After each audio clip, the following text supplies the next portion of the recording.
So it was almost exactly 2 years ago that I went to your home in Columbus. Yeah. You had just announced that you were going to run for president. Why run for governor? Why now? And what is your vision for Ohio?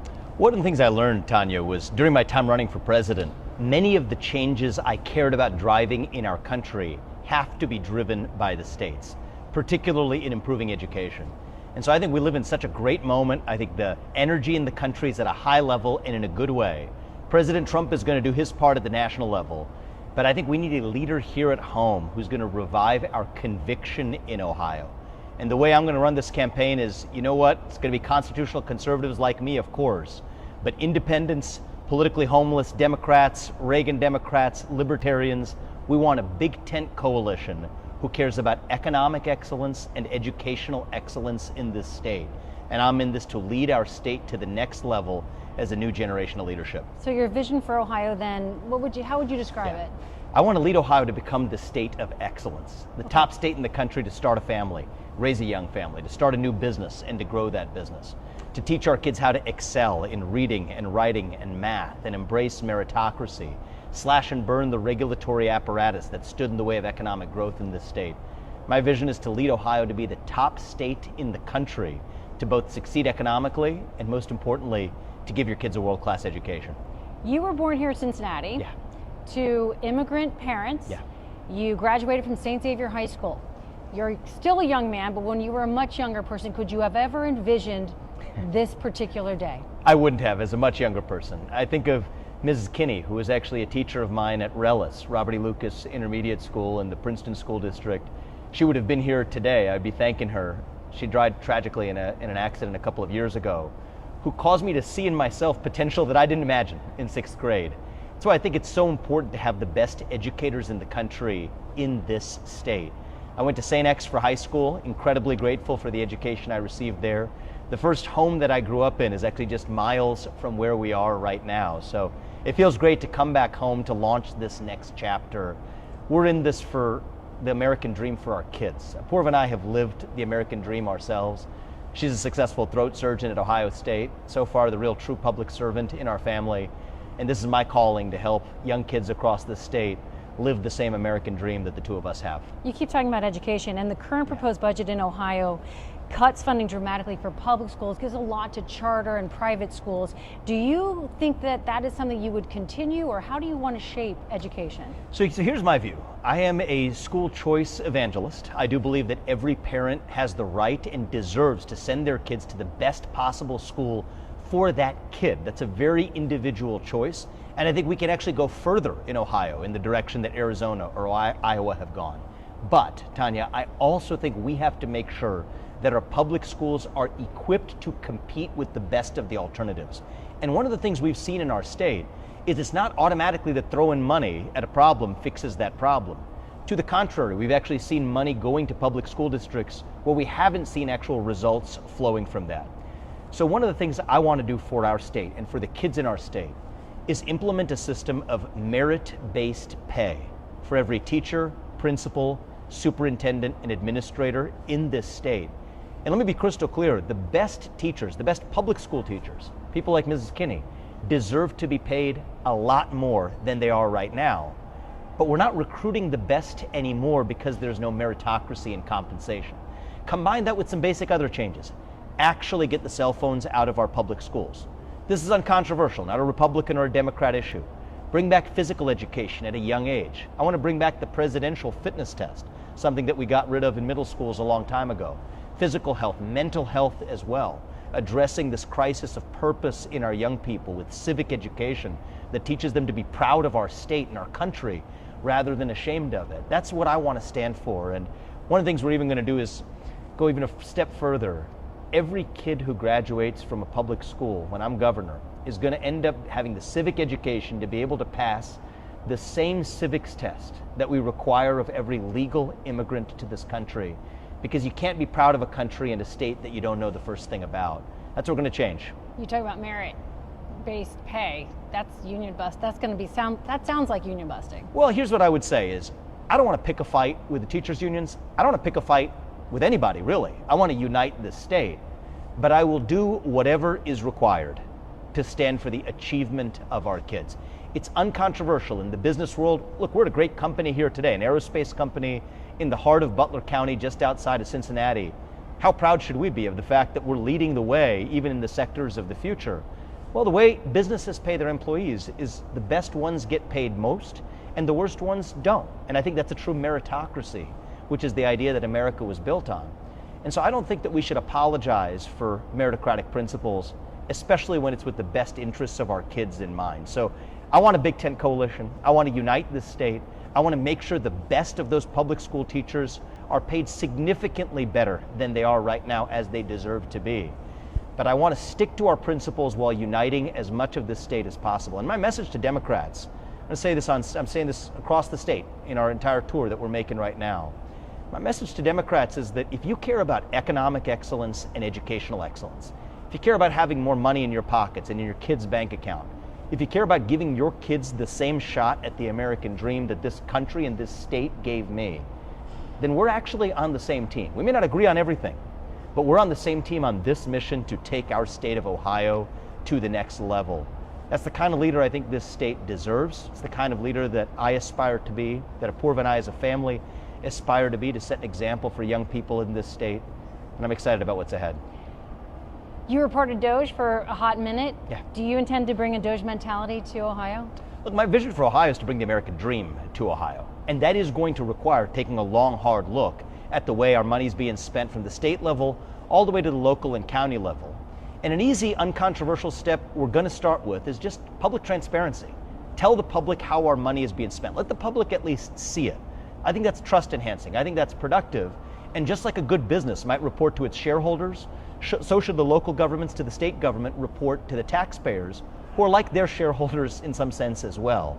I think that's going to lead to some common sense reforms that actually allow us to put more money into people's pockets. Property taxes in the state right now, for example, I think you know this well, are way too high. It doesn't feel like you own your land if you're paying as much to the government in property taxes as you do on your mortgage payment or even your principal repayment. That's un-American. It doesn't feel like you own your land even when you do. So property taxes have to come down. I want to bring down the income tax burden. I want to make it easier for new businesses to start and excel here. Think about the timeline that it takes to build a new natural gas pipeline. 18 to 36 months for approval. I want to bring that down to 6 months. Call that efficiency, call that regulatory reform, bureaucratic reform, call it what you want. I think that ultimately anything that lifts up the lives of every Ohioan, that brings back the American dream to Ohio, I'm in favor of, and that's how I'm going to lead the state. So you talk about business. One of the jobs that a governor does is to attract business to its state. Your business is currently moving out of the state to Texas. Its employees are going with it. Why? And what does that say about how is it helping Ohio? So that happened last year, and it was an eye-opening moment for me. When one of the businesses that I founded, and I came here to start that business, Strive, which I'm incredibly proud of, in Columbus, Ohio. When it made an acquisition in Texas, there was a question of where would be the more attractive place to house the growth of the employees in the future.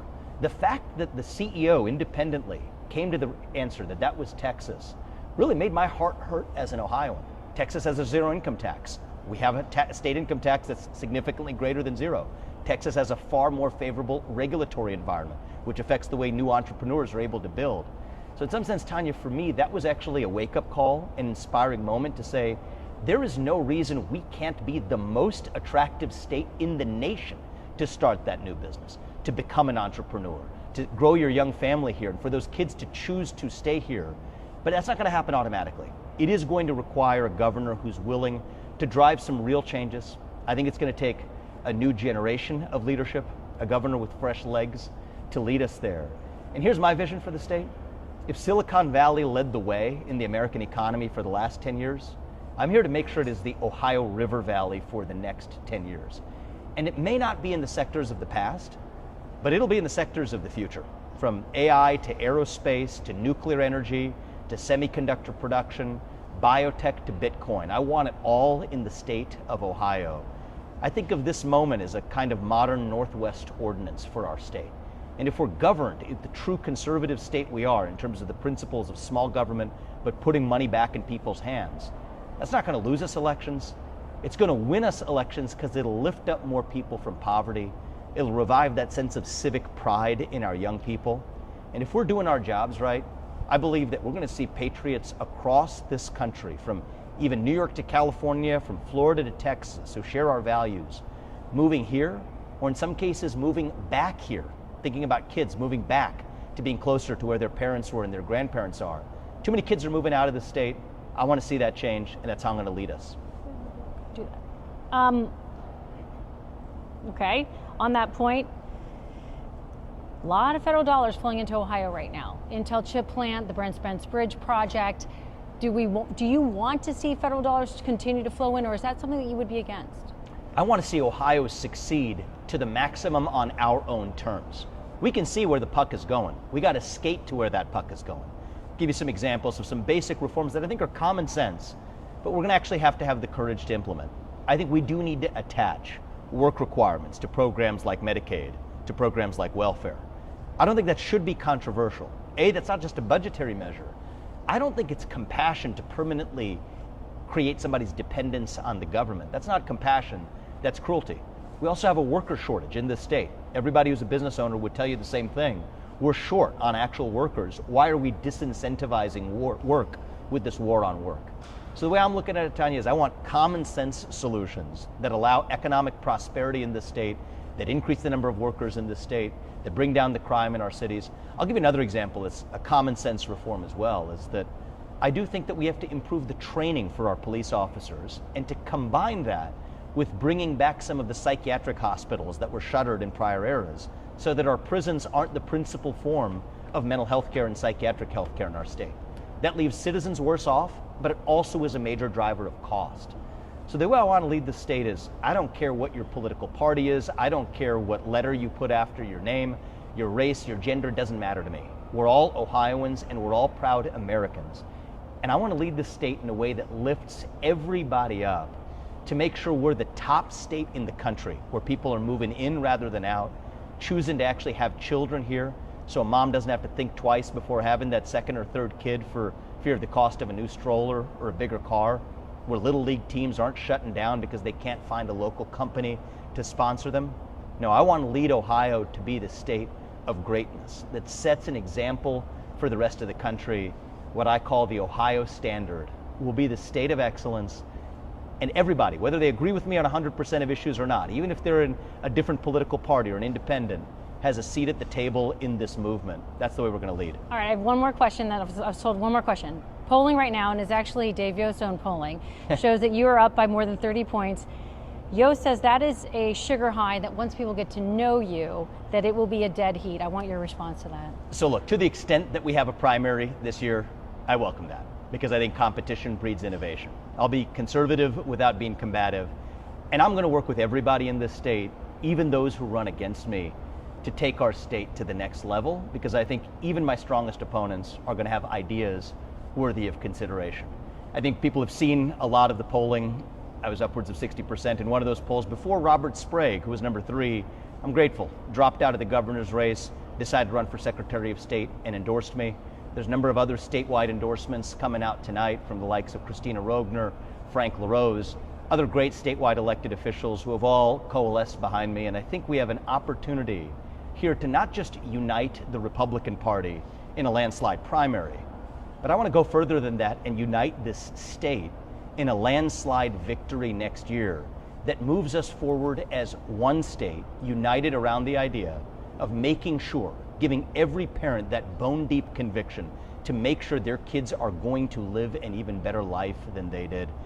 And if you believe in that with me, we're on the same team. Thank you for your time. Can I ask you really quickly, and it's income tax, you said you want to lower it. You want to get rid of it, or you want to lower it? We need to bring down the income tax eventually down to 0. Okay, And I just wanted to clarify that. Yep, eventually down to 0. Thank you for your time, sir. It's good to see you.